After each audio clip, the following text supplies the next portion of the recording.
following is a Galactic Digital Studios production.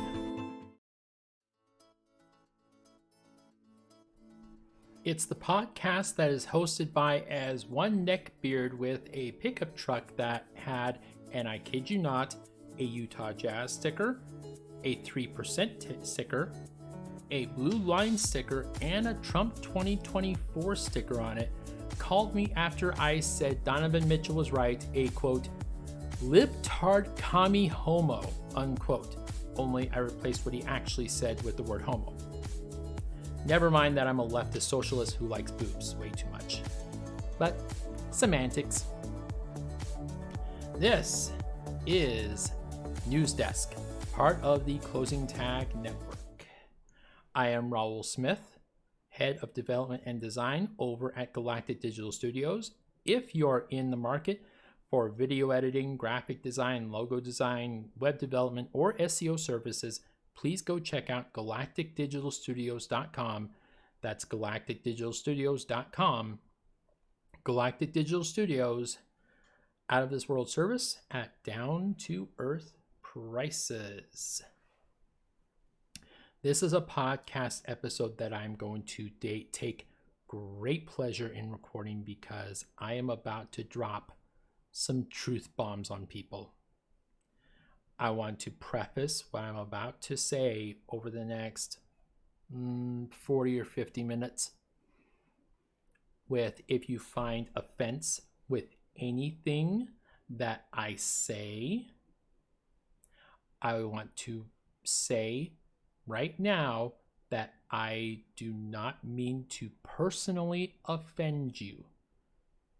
This is just generalization of certain groups.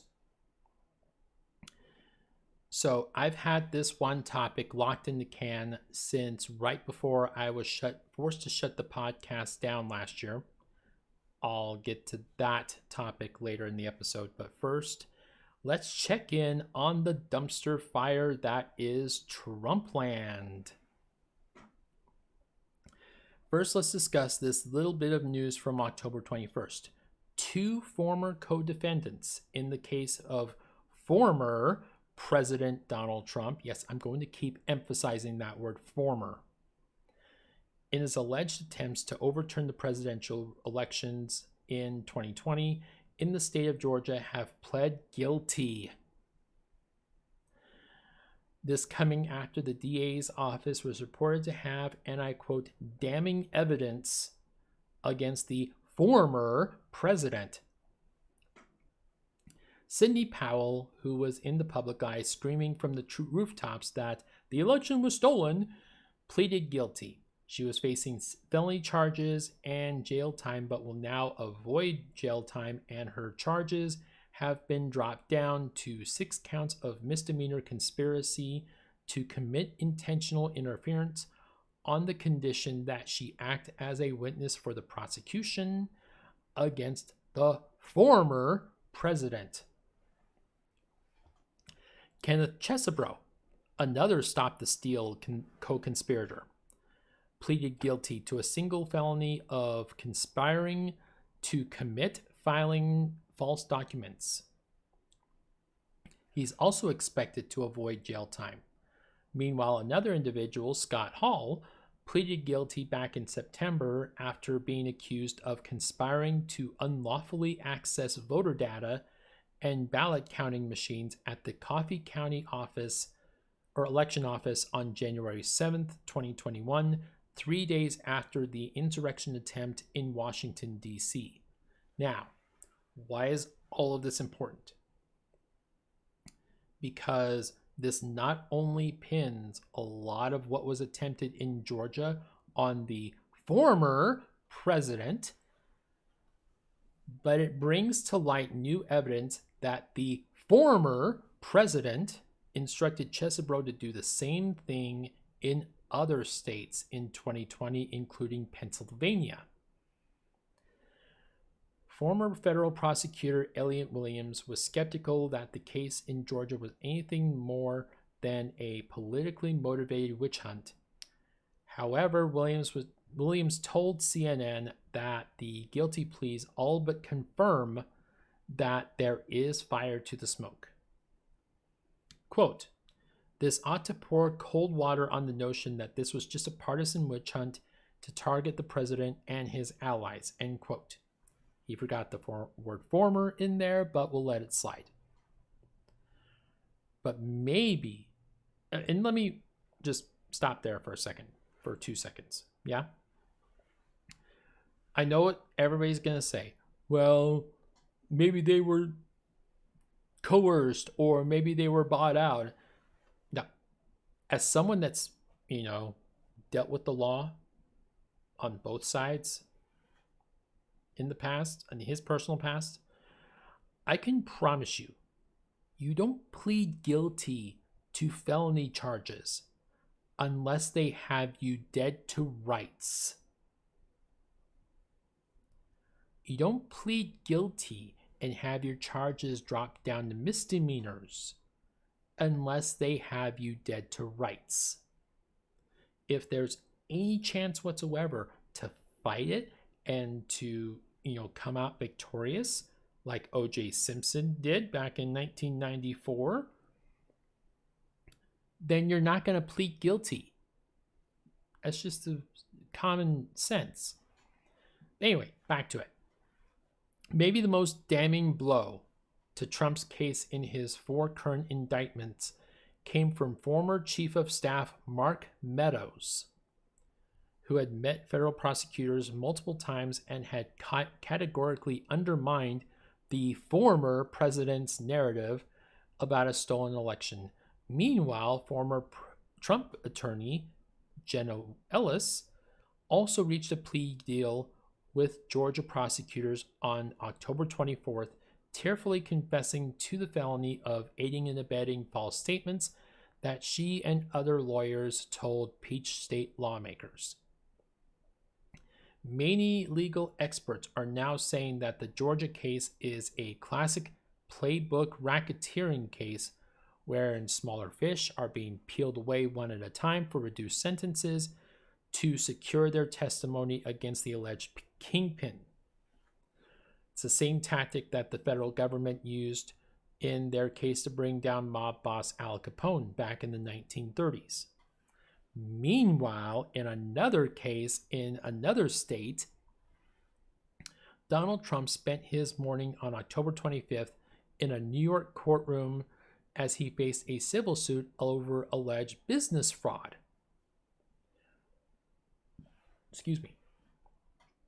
The case could have legal and financial ramifications on the former president, as if he's found guilty, the state of New York could disbar him from ever doing business there again. New York, of course, is his home base. That's where he made a name for himself in business and real estate.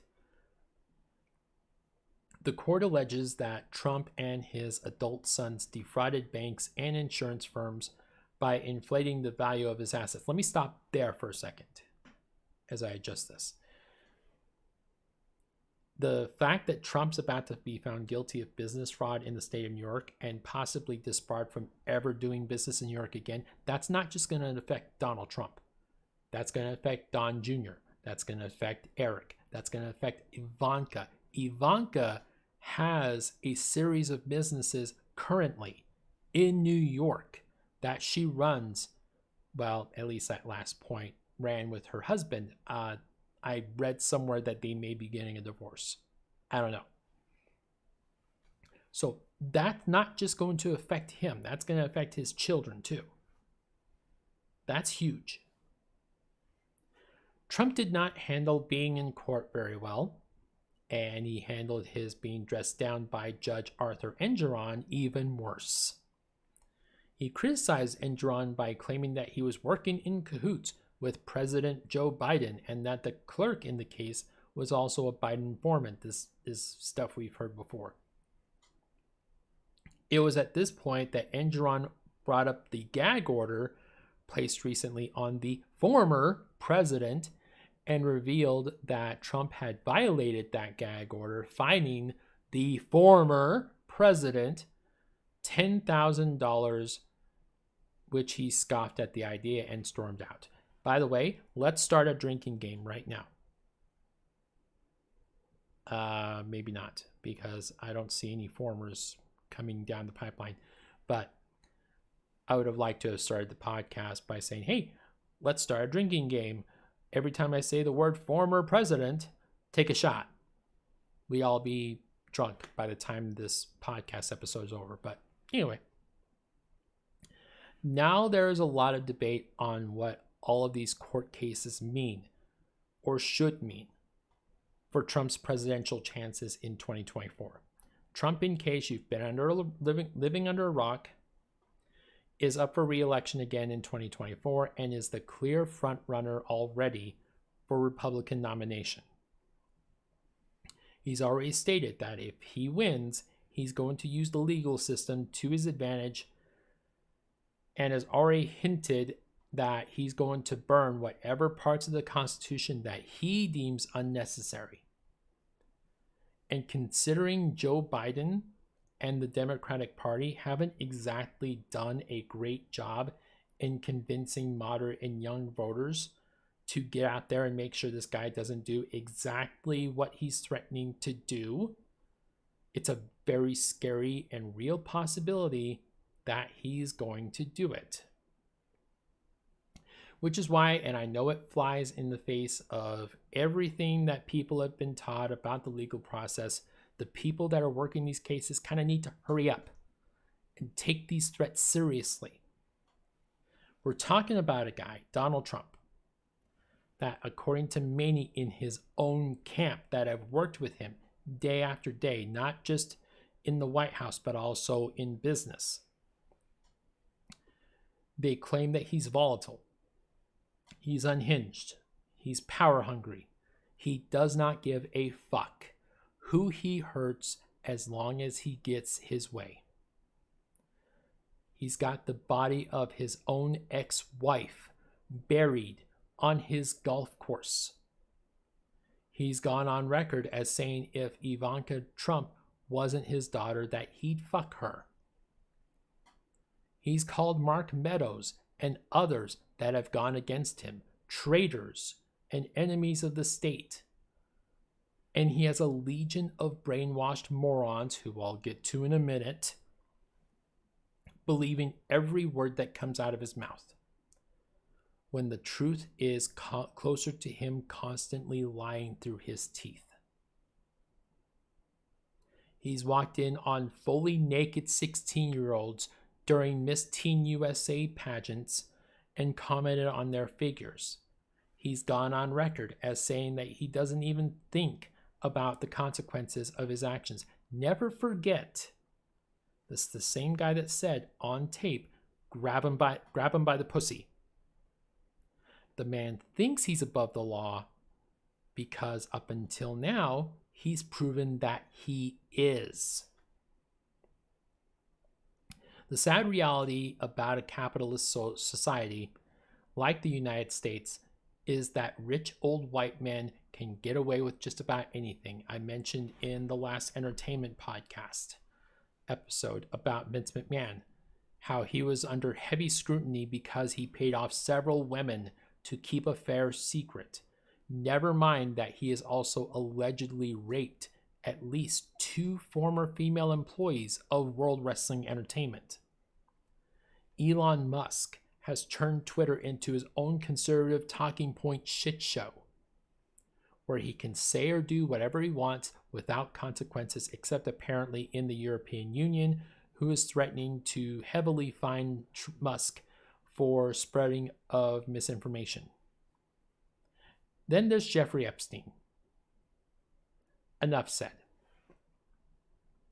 Trump is not the only example of the rich getting away with murder, but he is the biggest.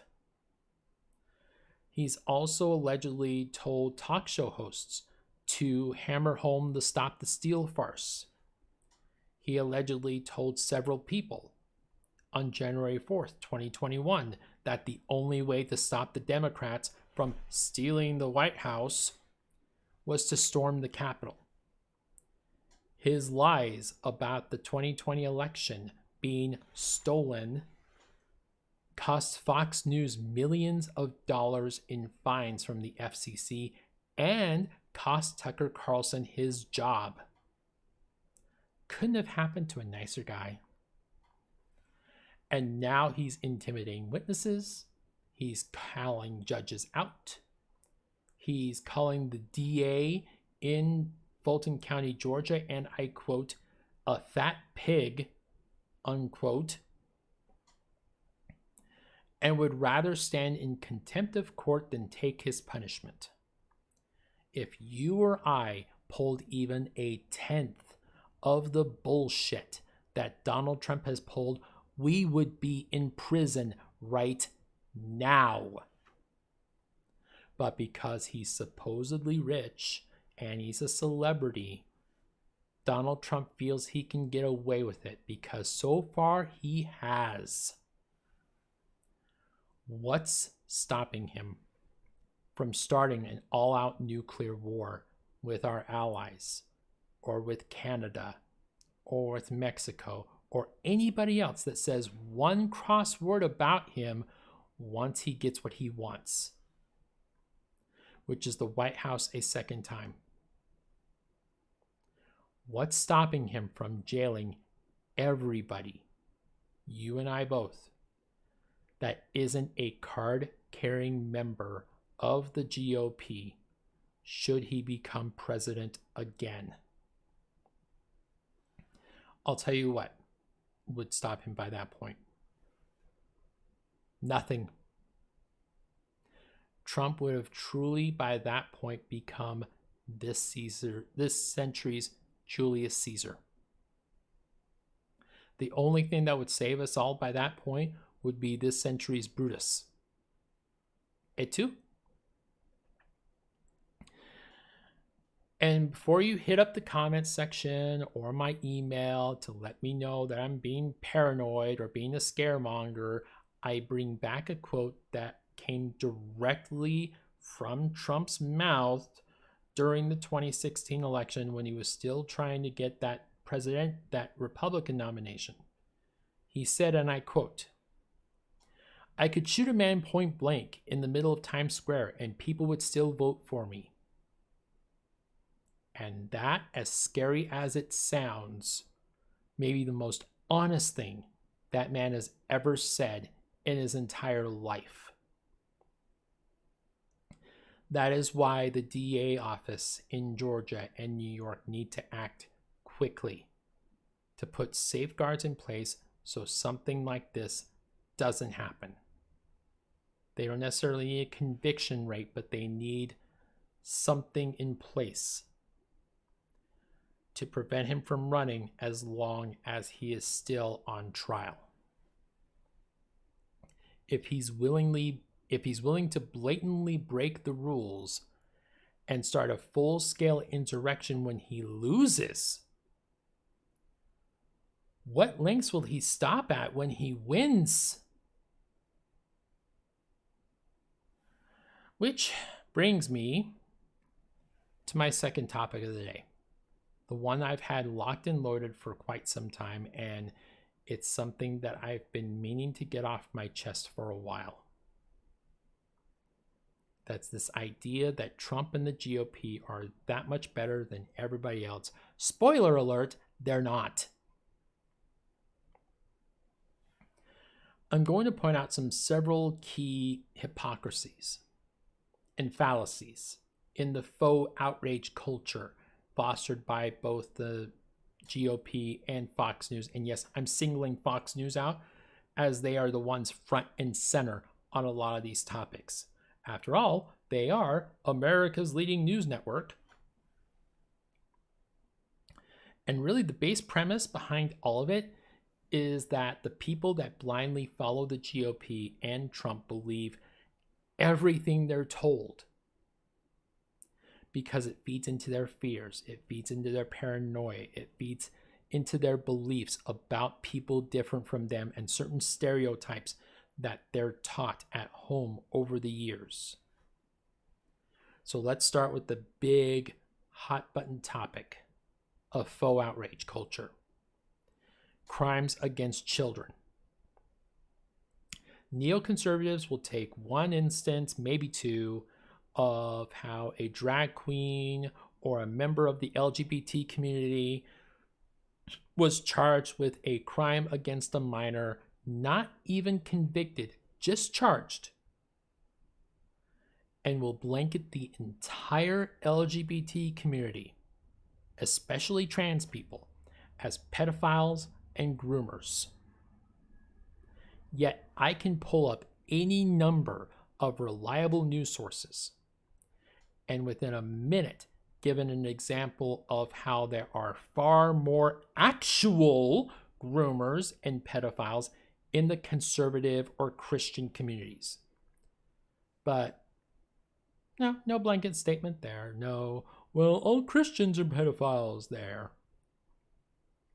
I can even point out that as a policy, as an official policy, the Church of Jesus Christ of Latter-day Saints will have what they call private behind closed doors meetings, talking with their younger members, some as young as 8,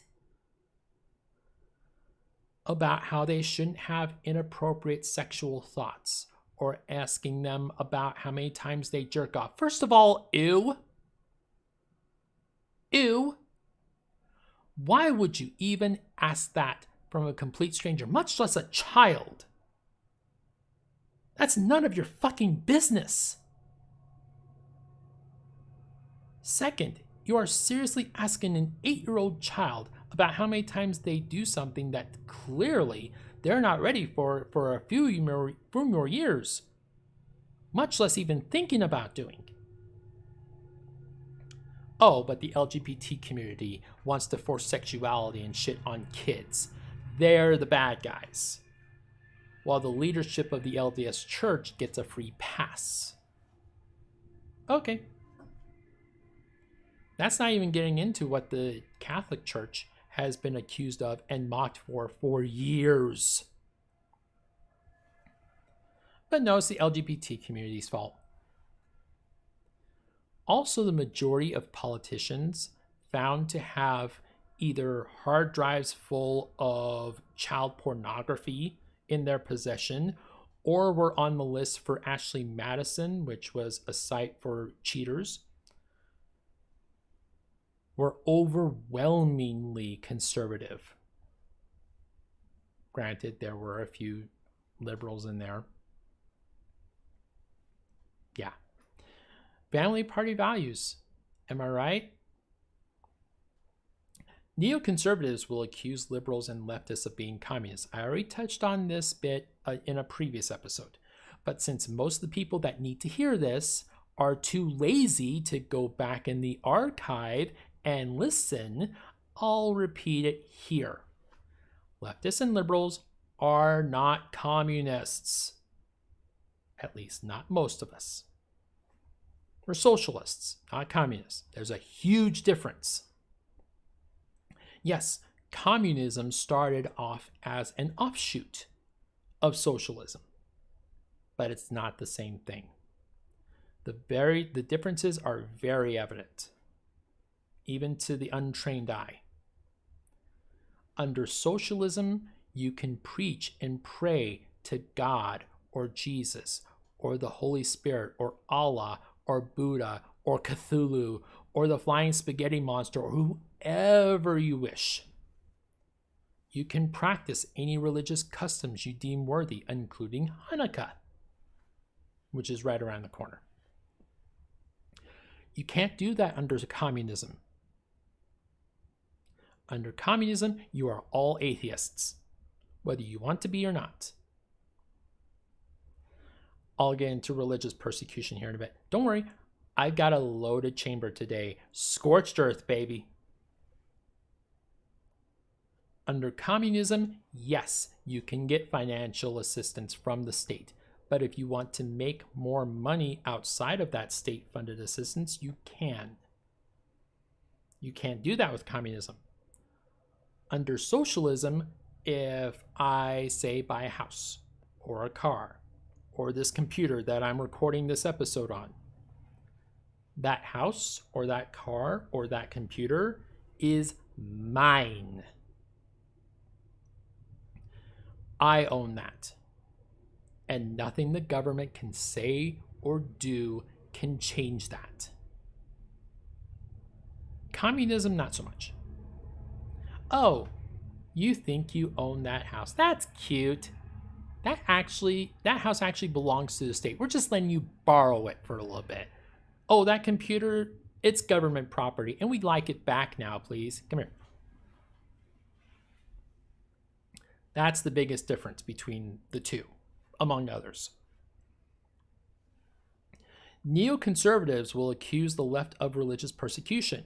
Kind of going back to that.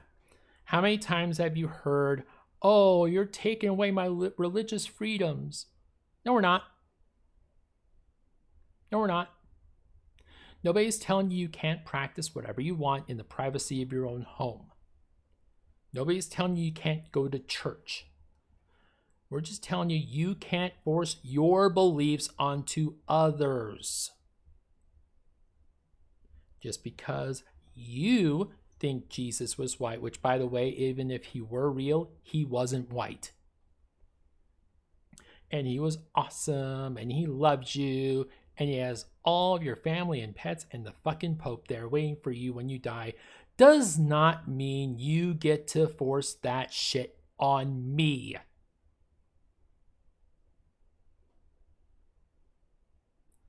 If I want to believe that Thor Odin's son, the Lord of Thunder, is a much closer idea to reality than some dude who supposedly died for our sins, that is within my rights, protected under the First Amendment of the U.S. Constitution. Just as if you want to believe in Jesus or Allah or whoever as your great deity, that's within your right, protected under that same amendment.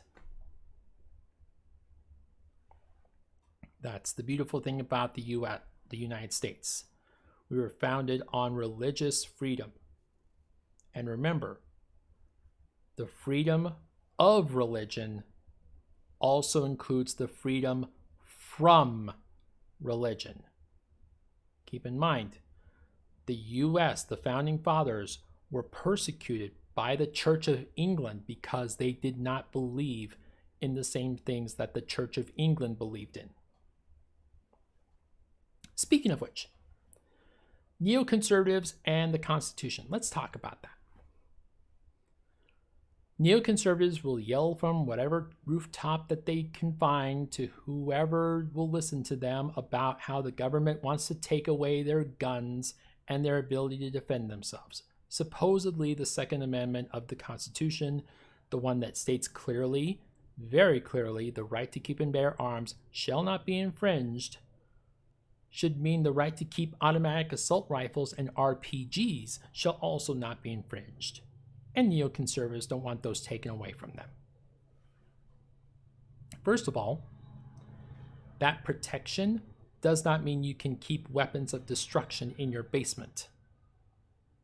Second of all, those that are advocating an end to mass shootings in this country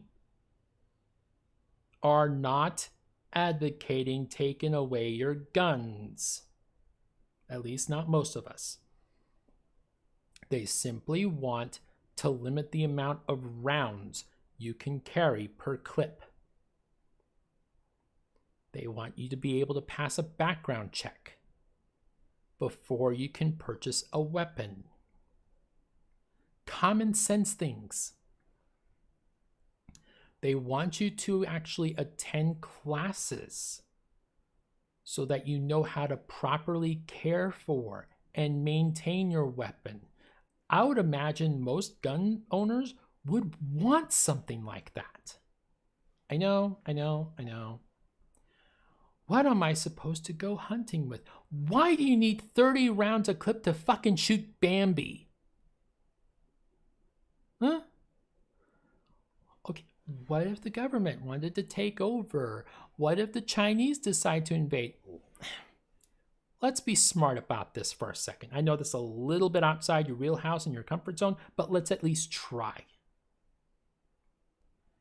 if the government wanted to take over, I mean, first off, exactly, take over what? The government already controls every aspect of our lives. What exactly are they taking over? Spare me the Jade Helm conspiracy bullshit. Nobody is rounding up American citizens and putting them in FEMA work labor camps. Stop buying into every tiny little thing Alex Jones is saying on his show. Why are you even listening to that clown and con artist anyway? He's already been convicted of lying his fucking ass off in a court of law. Also, if the Chinese decided they wanted to come in and completely wipe us out, all they'd have to do is sit back, watch us fight each other like fucking morons, and pick the bones. Kind of like how they're doing now. Not a whole lot of good those 30 rounds is going to do against a fucking tank. Not a lot of good your Second Amendment rights are going to do against a fucking cyber attack. Right? Neoconservatives also love this idea that the left is the one causing the problems. They're the ones dividing this country now more than ever. They're the ones that are calling for civil war. Never mind that your orange hero was the one that said that Mexicans were rapists and drug dealers, and that people who don't follow the rules are the enemies. His words, not mine. None of this division bullshit, by the way, was happening under Obama. Just saying. Also, liberals aren't the ones that forced Dick Cheney's daughter to completely abandon the party that she's been a part of practically her entire life. So there's that. Neoconservatives love to talk about how the left are a bunch of leeches expecting a handout. Never mind that the people who are charged and convicted of welfare fraud are typically conservative. I'm sorry, what? I'm sorry. What was it you were saying? Got your tongue? Huh? Anyway. Shall I mention how uber red states like Alabama and Mississippi are the ones that are heaviest on government-funded assistance programs, or should we move on? Then, my favorite hypocrisy of all. The one that tickles me in all the right places. Yes, even there. The lack of accountability from the left.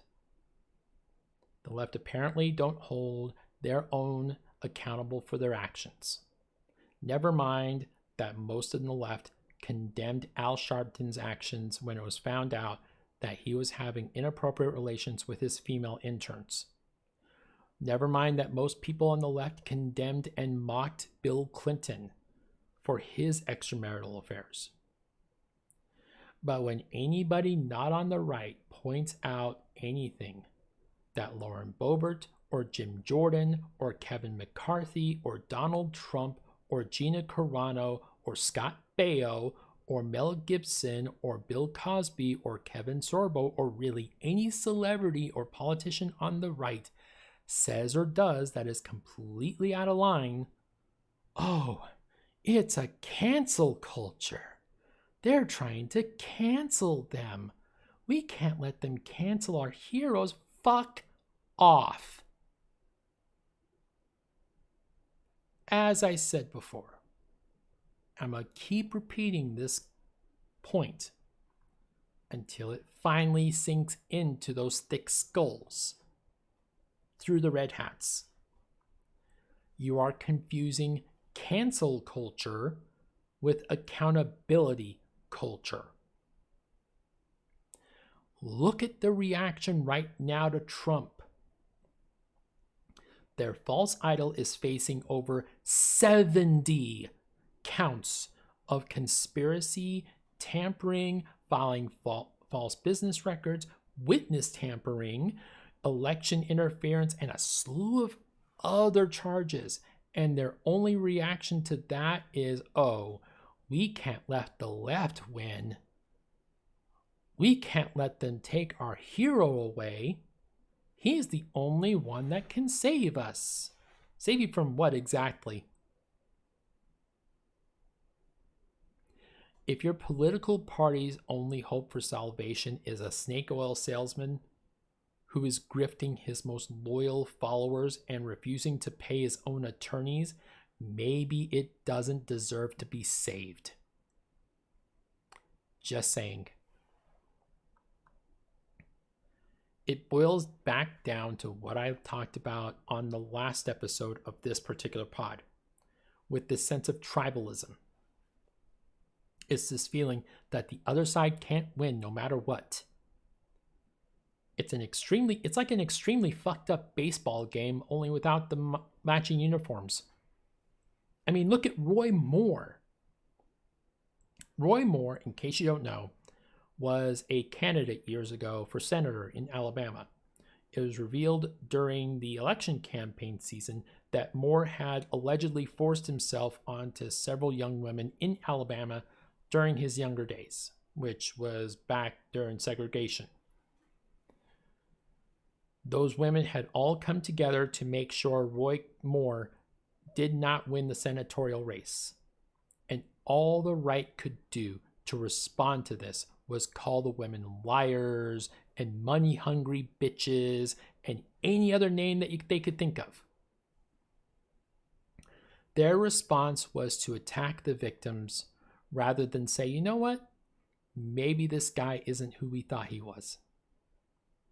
A stark contrast to the reaction to Al Sharpton. Then when it was later confirmed, although he was never charged of anything because Alabama's statute of limitation,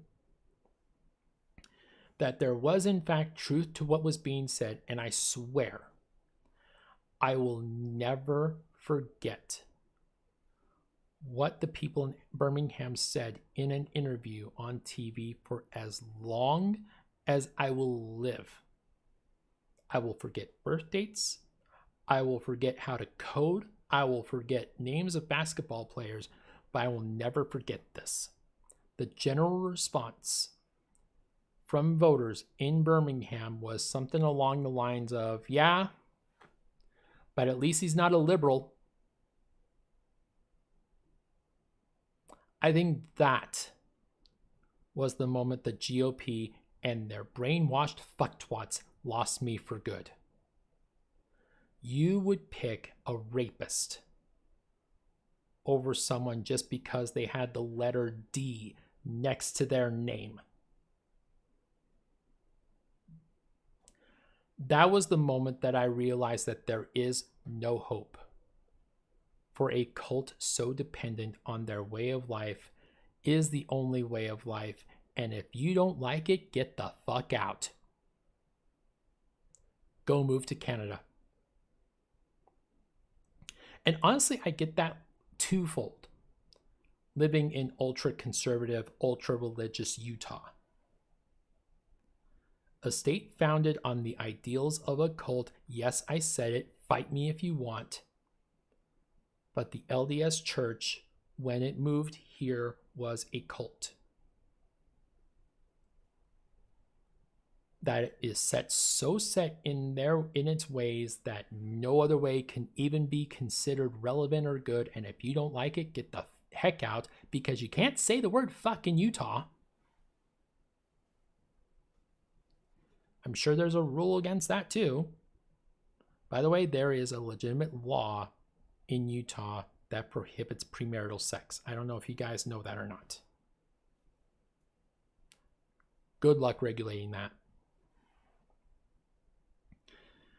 This is why I said in the last Dev and Tech episode that I'm more afraid of society's response to AI and automation taking over than I am the actual AI and automation take over.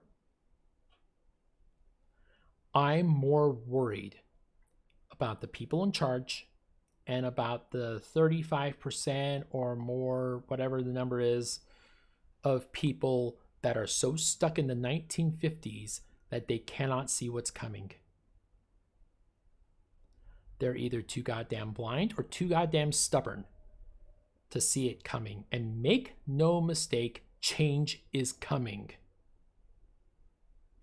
You and I and everybody else can sit here and bitch about it and complain and cry and go sit in a corner and curl up in a ball. It will not matter.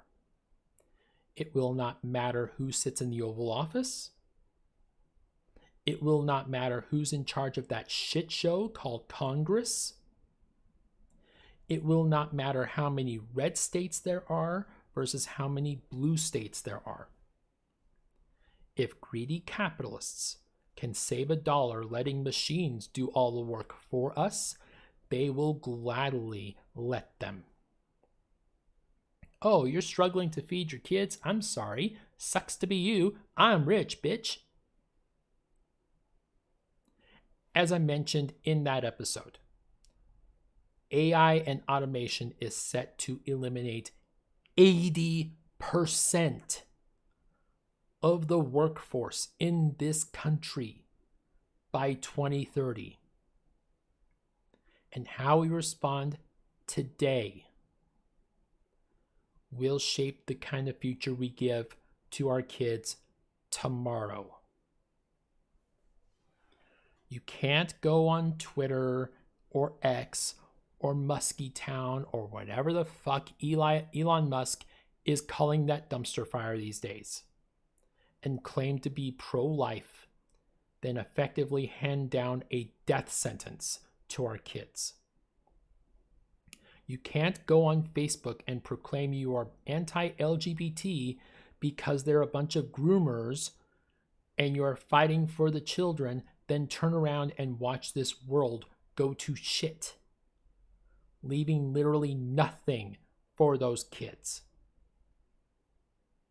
You can't hashtag pro-life your way through an argument about abortion and reproductive rights, then sit idly by as 80% of our workforce is eliminated by AI with no real plan in place to prevent half of our country fucking starving to death. Unless, of course, this was never about the kids. Unless, of course, this was never about protecting the next generation. Unless this was all about protecting your own selfish wants and your own stubborn ideals. Tell me I'm wrong. Better yet, show me I'm wrong. You can't do anything to sway Jeff Bezos or Elon Musk or any of those rich fucks out there. But you can vote better. You can tell your representatives to start passing laws to enact change in our capitalist structure. You can encourage our lawmakers to start making that change now. Show me I'm wrong, even though I know I'm not. Rant over. In case you're still listening, I want to thank you for listening, downloading, watching, donating, doing everything you can to help the podcast. I'll be here on Friday for what I promise will be a less intense episode. Thank you again. I know I don't always show it, but I am very appreciative of everybody that helps the podcast out in whatever way they can. And as always, remember to include your closing tax.